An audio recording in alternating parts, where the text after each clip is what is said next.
చైత్రమాసంలో వైశాఖ అని, వైశాఖ మాసంలో ధాత అని, జ్యేష్ఠమాసంలో ఇంద్ర అని, ఆషాఢమాసంలో రవి అని, శ్రావణ మాసంలో నభ అనేటువంటి నామంతో, భాద్రవ మాసంలో యమ అనేటువంటి నామంతో, ఆశ్వీజ మాసంలో పర్జన్య అనేటువంటి నామంతో, కార్తీక మాసంలో త్వష్ట అనేటువంటి నామంతో, మార్గశీర్ష మాసంలో మిత్ర అనేటువంటి నామంతో, పుష్యమాసంలో విష్ణు అనేటువంటి నామంతో, మాఘమాసం అంటే ఇప్పుడు నడిచేటువంటి ఒక మాఘమాసం రథసప్తం వచ్చేటువంటిది ఏదైతే ఉందో ఆ మాసంలో వచ్చేదాన్ని అర్యముడు అనేటువంటి నామంతో, ఫాల్గుణ మాసంలో సూర్యుడు అనేటువంటి నామంతో, ఈ యొక్క సూర్యభగవానుడు దీన్నే ద్వాదశ ఆదిత్యులు అంటారు.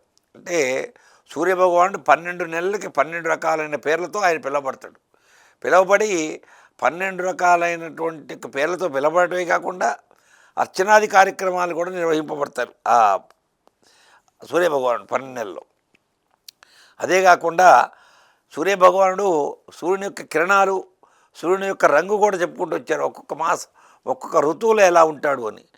వసంత ఋతువులో కపిల వర్ణంలో ఉంటాడని సూర్యభగవానుడు, గ్రీష్మ ఋతువులో బంగారు వర్ణంలో ఉంటారు అని, తర్వాత శరదృతువు, ఈ శరదృతువులో పాండువర్ణం అనేటువంటి యొక్క రంగులో ఉంటారు అని, వసంత ఋతువులో రాగి రంగులో ఉంటారని, శిశిర ఋతువులో రక్తవర్ణం అంటే ఎర్రటి రంగులో ఉంటారు అని, ఈ సూర్యభగవానుడు ఒక్కొక్క ఋతువులో ఒక్కొక్క రకమైనటువంటి యొక్క రంగులో ఉంటాడు అని విశేషంగా చెప్పబడింది.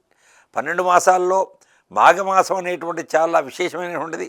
స్వామి సూర్యభగవానుడు మాఘమాసంలో శుద్ధ సప్తమి రోజున విశేషమైనటువంటి పూజలు కనుక చేసినట్లయితే ఆరోగ్యం భాస్కరాదిచ్చేది. సూర్యభగవానుడు ఇచ్చేటువంటి ఒక ఫలితం ఏంటయ్యా అంటే ప్రజలందరికీ కూడా చక్కని ఆరోగ్యాన్ని ఇస్తాడు. దీంట్లో రకరకాలుగా చెప్పబడినటువంటిది.